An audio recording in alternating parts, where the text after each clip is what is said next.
I feel we're close to putting things in alignment where they should be, so that there's a greater balance, right? Because anytime we're talking about a community and just government, anything like that, you're going to have a trade-off between what's equitable and what's efficient.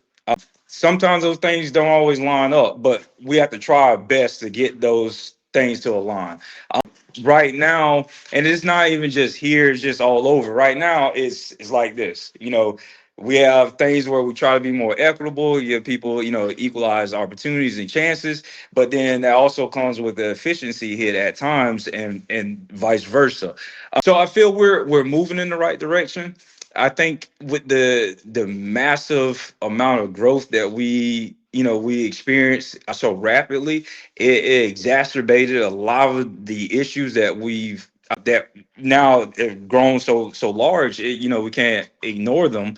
So it just Right. sped the clock up on a lot of these things that perfect worlds scenario, we would have had time to gradually build these things up. But now, we have more schools that need to be built. We have infrastructure that needs to be added. It's just a host of things.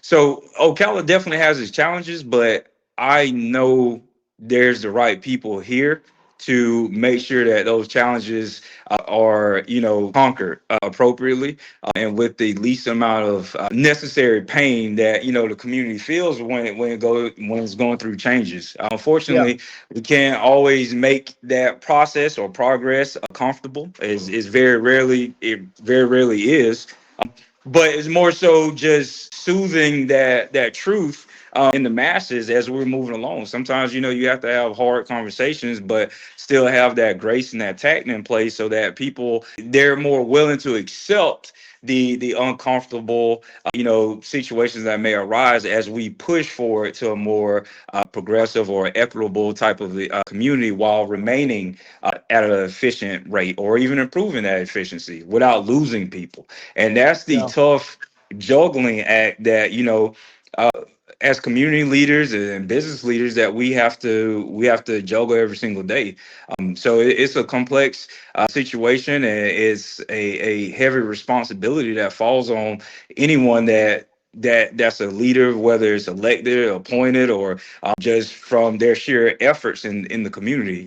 That just means it's on us to make sure that we're being as genuine and having the integrity that we should have, so that we're doing the things appropriately, we're doing things correctly, so that undue harm isn't befalling anyone, and we're able to all move forward as a community as best as possible.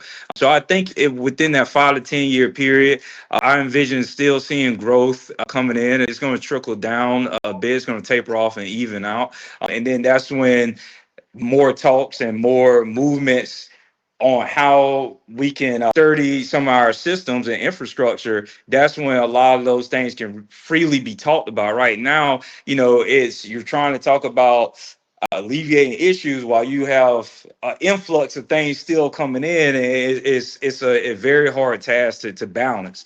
So as things Yeah. start to even out, you'll start to see more conversation about, okay,